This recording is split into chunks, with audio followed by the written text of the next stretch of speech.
Hey, Carl Spacers, welcome to our Friday night fight. Let's introduce the prize fighter himself, George. What's going on, George? Not much. Prize fighter himself. There's an intro. Been up since like 6:30, I think. Wow. Yeah. Same. I've been up at 6. I had a yard sale. We were just talking about that. Yeah, earlier when Brad and I briefly discussed this, I had seen his Facebook post earlier today, and I was looking through the stacks of gold. I was surprised to find he owned Shaft. But set it up. I had stacks of DVDs. yeah, he had a DVD of the movie Shaft. Was that the one? Was that the original one or the one with Samuel L. Jackson? It was Sam Jackson. Yeah. Okay, I would have respected you more had it been Richard Roundtree in the original '70s version.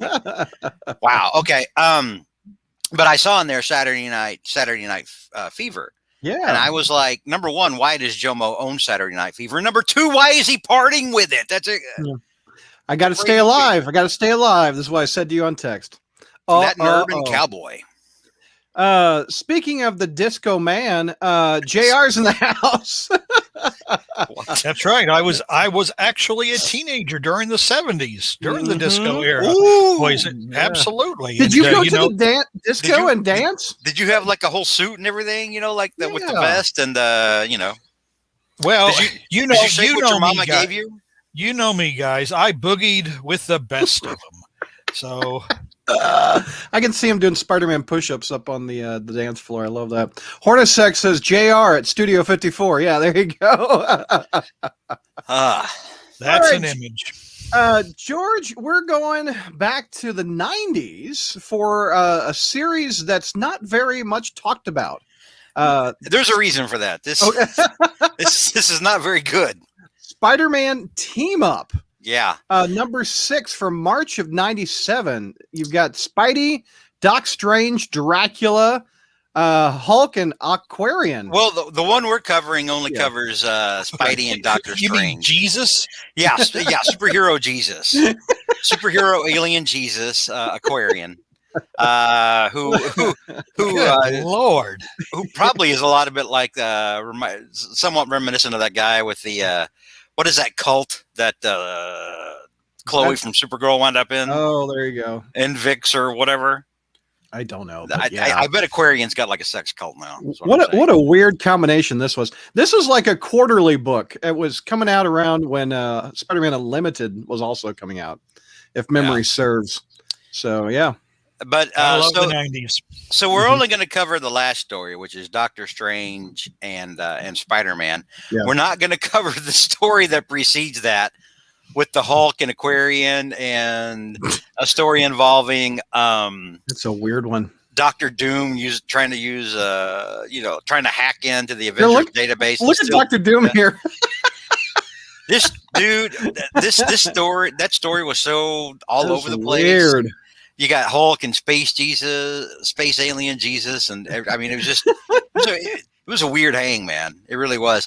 And then at one point, like in the end, they're like, "Ha, we had put in a Trojan virus to piggyback on Doctor Doom's attempt, and now we've been told that all the networks and internets and ATMs are down in Latveria." And I'm like, number one, Latveria didn't have ATMs, Jack, not in the 1990s. Stop with this nonsense. The Bank of Doom. Yeah, the Bank of Doom. Your savings are safe. Yeah, no doubt. Latveria's flexible mandatory program. Yeah. Hello, SoFlo. All right. So the story we are going to focus on towards the end is Spider-Man and Doctor Strange coming up against Dracula. Mm-hmm. Now this is post Montesi formula when all the vampires were, supposedly wiped out.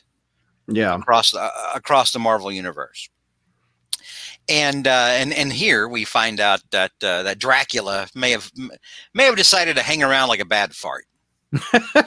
Decided to linger a little bit and wasn't happy with getting wiped out entirely. So.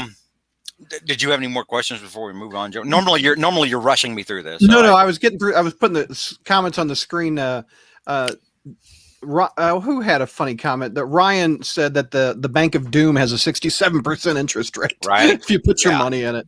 But We say that, but under Burns' run on Fantastic Four, we actually found out that the people of Latveria actually liked Doctor Doom and looked up at him like he was kind of a beneficial, a benevolent overlord. Right. So Um, we've got the creative team. I've got up on the screen. We got JMD Mateus writing it. Yeah. Marv Wolfman doing scripts. Bob McLeod doing breakdowns. Tom Palmer doing finishes. And of course, Marv Wolfman, his involvement in this is that is of interest, seeing as how Marv Wolfman was the writer when Marvel had their legendary run on Tomb of Dracula. JR, did you ever read any of that back in the day? No, I didn't. I got the infamous giant-sized Spider-Man #1 with Spider-Man and Dracula, and their confrontation merely was Peter Parker bumping into Dracula on a ship. That was a huge disappointment. It was a disappointment, and here in this story, and I don't know if this is.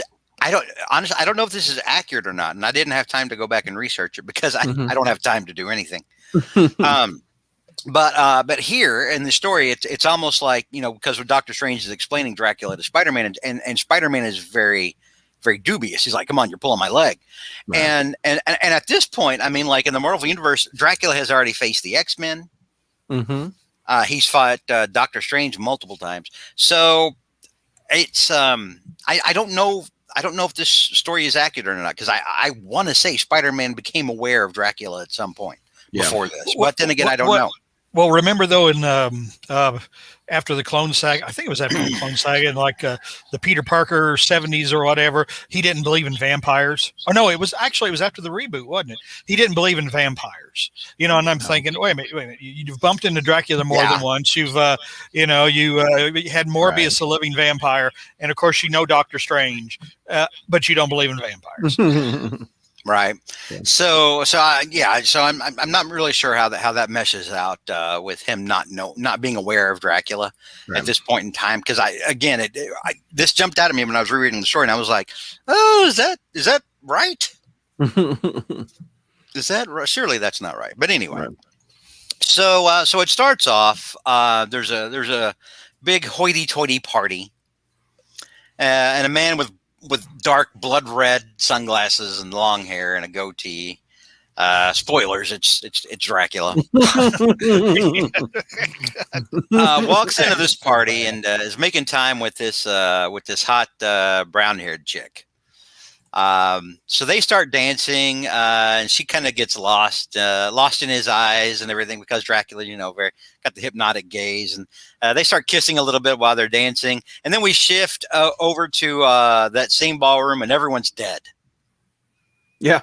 The same hoity-toity party. And I like the little banner up there. It says Stanley Presents Lost Souls, because it looks like the Batman 60s. Yeah. Oh, it does, doesn't it? Yeah. Yeah. Stanley Presents Batman Lost Souls. Yeah. That's funny. So all the cops are like putting, and this is, this is 90s Marvel, so we shouldn't be shocked. But this is a bloody scene. Yeah. There's bodies under seats here, and it's like, there's blood all over the floor. Dracula's a sloppy eater. It was like a buffet when he goes to a party.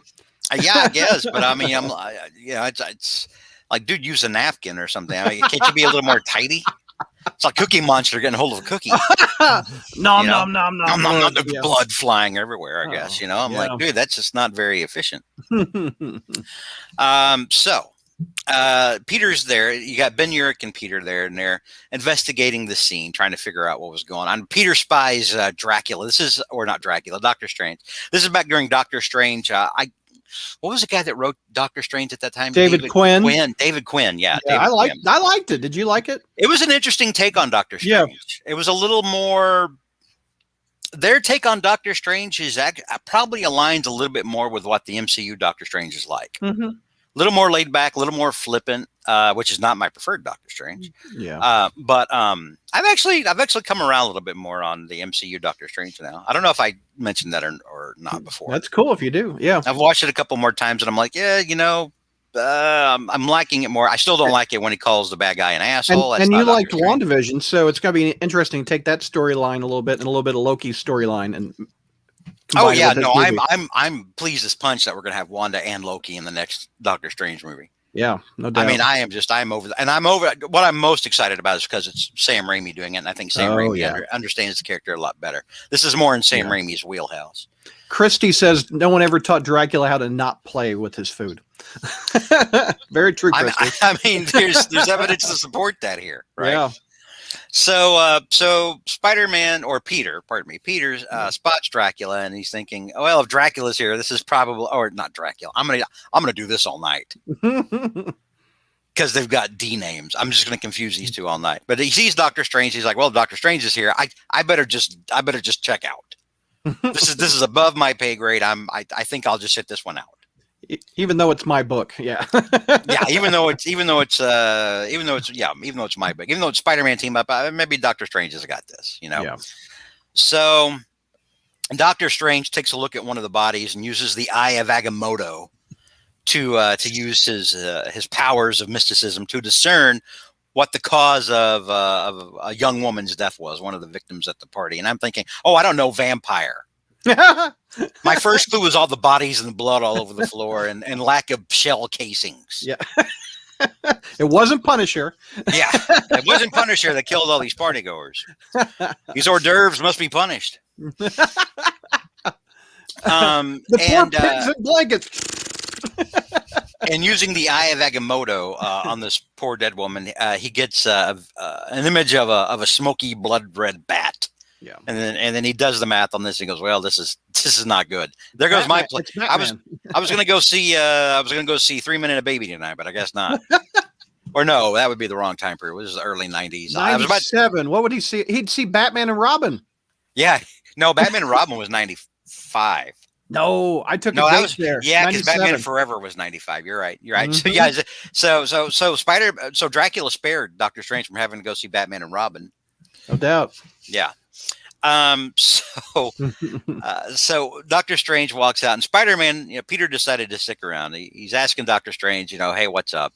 Doctor Strange says, you know what? You don't want to know. It's trust me on this one. You'll thank me later. You don't want to know. Mm-hmm. And Spider-Man's like, come on, fill me in. What's going on? And I'm a big boy, he says. I'm a big boy. You can tell me who murdered these people. And Doctor Strange, oh, it's Dracula. Wah, wah, wah. Well, actually back up a bit, because Doctor Strange clearly knows who Spider-Man is at this time. Oh, yeah. Yeah, because he tells him to go go home to his wife. Yeah, he tells him that at the end of the story as well, too. Go home, Spider-Man, be with your wife, embrace her, and all the good things in life. Yeah. Yeah, he tells I don't remember when Strange learned Peter's identity, but... I think Strange always knew. He just... Yeah. It was like it wasn't, he's Strange is like Reed Richards, he knows everything, but he's not the type to, let everybody else know that he knows, because it's not relevant. Yeah, I mean, it's Doctor Strange. What's he going to do going around? Hey, Wong, I know who Spider-Man is. I mean, it's inconsequential to him and the grand scheme of things. So, but so yeah, he drops that knowledge. Meanwhile, you've got Dracula and this brown-haired chick that he was kissing at the party that he's clearly has just has turned into a vampire. She's starting to become a vampire. She sees herself barely now in the mirror. And they're holed up like somewhere in the village there in New York, right? Mm-hmm. Like Greenwich Village, not far from where Doctor Strange is. So they make a little kissy face woo woo. And meanwhile, Doctor Strange and Spider-Man are back at the Sanctum Sanctorum. Doctor Strange is explaining his brief history with Dracula, and we get flashbacks now, and it's not the Dracula from the story. It's the Dracula from the old days, with Marv Wolfman, with the Gene Colan art. Interesting fact, and I think we've mentioned this before on the podcast. The artwork that Gene Colan did, he designed Dracula based off Jack Palance. And it was that movie. It was I did too. He wasn't a bad Dracula. And it was such an effective look that the people in that movie actually cast Jack Palance's Dracula based off the comic. I had always thought it was the other way around, but no, I found out later the people in the movie cast Jack Palance's Dracula because of Tomb of Dracula.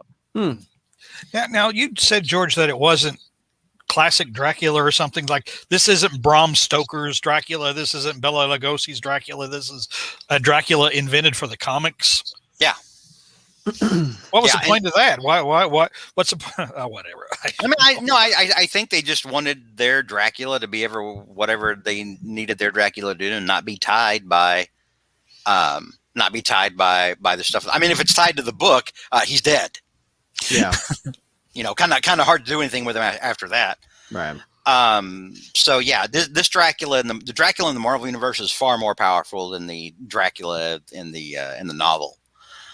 Dracula in the novel can work really well with a team of people that aren't superheroes, and come from different walks of life. Like the only person in there that like had any combat experience, I think, was the Texan, by the way, in the story, Quincy. So anyway, we digress. He goes through a little bit of his own history with Dracula, and including the brief period where Dracula killed him. Oh yeah, Roger Stern's run, right? Yeah, and it's I think I think he did it back like in the early Doctor Strange, like within the first couple years that he was working on Doctor Strange, I think. Yeah. So then Doctor Strange uses his powers to discern that Dracula's in the West Village. There you go. So close to him, and as he's discerning this through. He's showing like an image of the village, and he's seeing Dracula's location in this hoity-toity brownstone, and as he's doing this, a green misty wolf comes out and bites him right on the throat. Yep. Right on the kind of on the throat and shoulder, and it's kind of mauling him, and Spider-Man tries to get it off of him, and he just turns into smoke, green mist. But then Doctor Strange, his body starts reacting to what's going on. He starts floating, and he mumbles to Spider-Man, "You must stop Dracula." And Spider-Man's like, "I don't know what to do. Doctor Strange is floating and probably dying, but I got to stop Dracula." So we have a brief cutaway to Dracula's new current girlfriend, Dracula's new groove. Yeah, girl du jour. Dracula's new groove. And she finds this closet full of glowing orbs. Yeah, she finds Dracula's balls. What's she going around looking in Dracula's closet? I mean, it's like, what, does she go into his bathroom too and see what brand of toothpaste he uses or something? And she picks one up and they're glowing and it looks like there's little fairy lights inside or something, and she drops one of them and they kind of start swirling around her, and then she's like, no, stop. And she tries to say please for the love of God or for God's sake or something like that, but she can't say it because he's a vampire now. Right. So which is funny later, but we'll see. So Dracula comes in, chases the fairies from the orbs away. What in the hell? Puts it back on the balls shelf. The ball shelf. Where he keeps all his other balls. And then he kisses her on the cheek and says, "It's not your fault. I didn't tell you not to go in here, but yeah, don't ever come in here again." Yeah, it's like there's more. It's like the room with Sargon in Return to Tomorrow, the Star Trek episode in season 2. Remember all the glowing balls? Yeah, sure. So Spider-Man reaches Dracula's brownstone, and Dracula and his chick, whose name is like Rainey or something like that. Yeah, it's one of those weird '90s names that no one actually had, and somebody had to change their name to. So Dracula and his chick are like waiting at the front door for Spider-Man, right? Just nonchalantly. And Dracula says, "Enter, Spider-Man." This is a funny exchange. He says, "Enter, Spider-Man." And so Spider-Man's like wall crawling on the side of the door, and he's like, "Freely and of my own will." I thought that was funny. Why sure.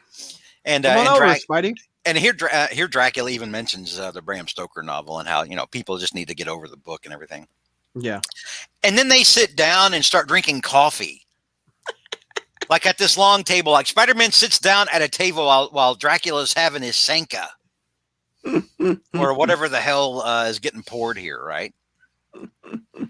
And I was like, okay, sure. You got Doctor Strange floating at the Sanctum Sanctorum, half alive, half dead, mumbling, "Stop Dracula." So you go to his house and have Sanka.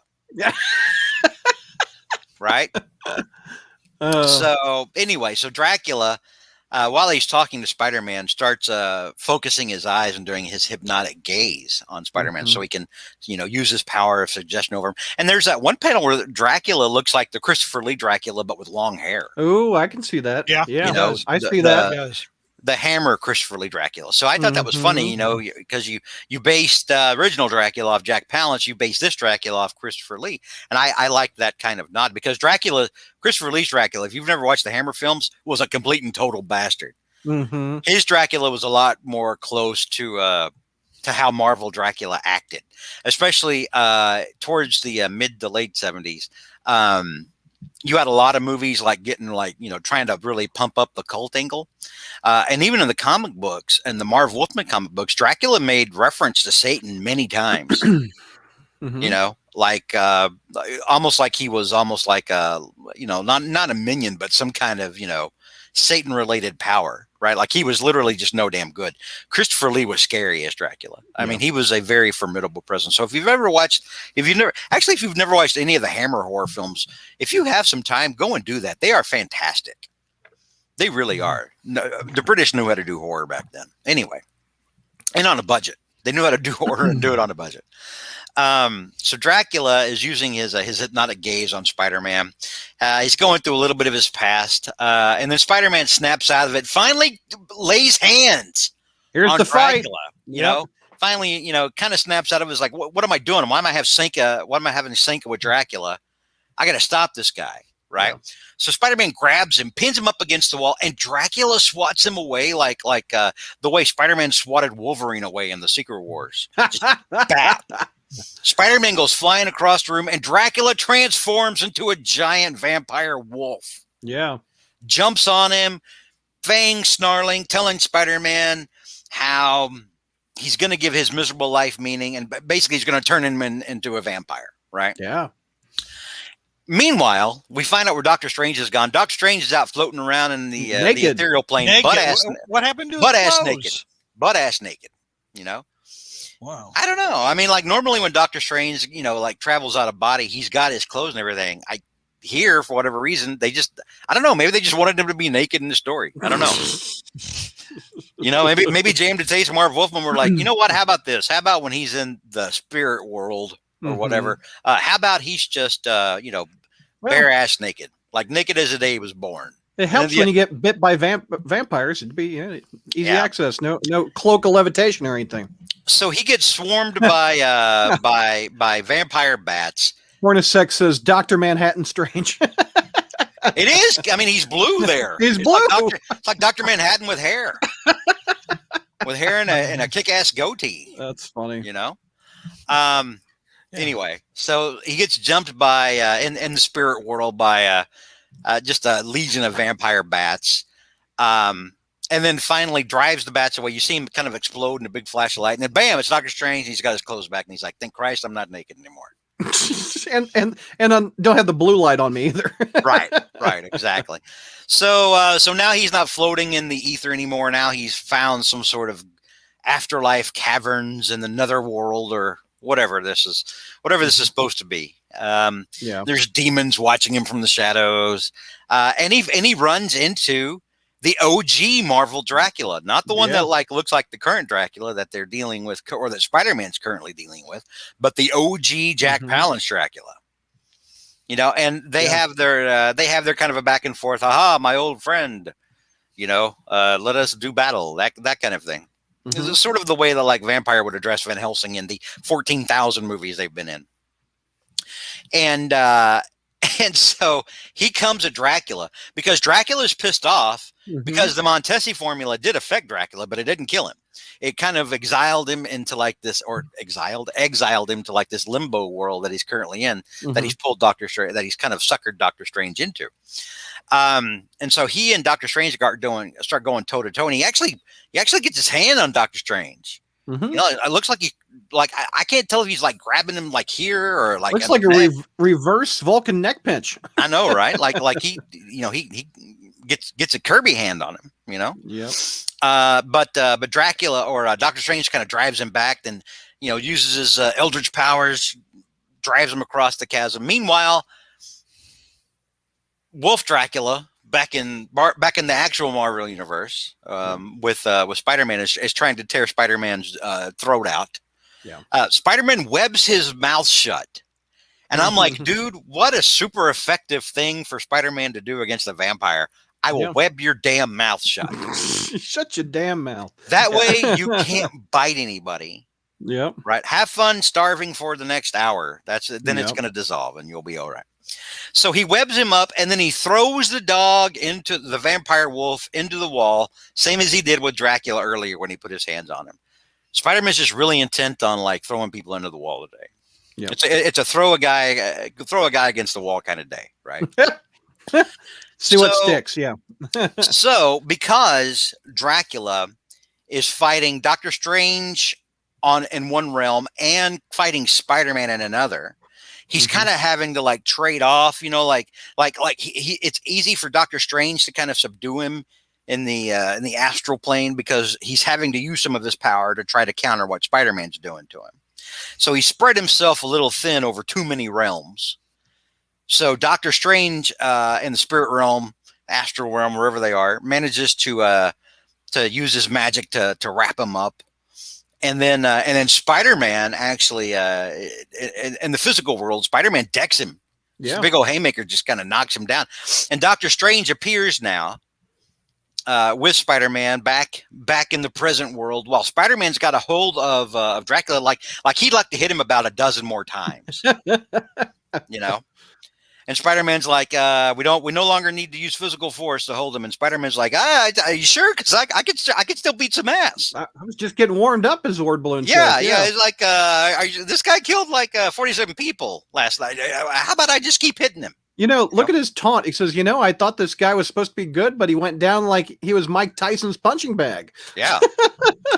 So Doctor Strange imprisons Dracula in like an Eldritch Force cage. Yeah. And Spider-Man's even like, can't he just turn into a mist or something and fly through the bars? And then Doctor Strange is reminding him, why don't you go ahead and try to poke your fingers through this Eldritch cave and see Eldritch cage and see what happens to you. And Spider-Man's like, you know what? I think I'll pass. I'll stick my hand in there. And then the Dracula's chick is like, no, don't separate me from my vampire lover. I must be with him. And then Doctor Strange kind of shames Dracula at this point. And this is where the story just goes completely off the rails because I'm like, what? This was so out of left field.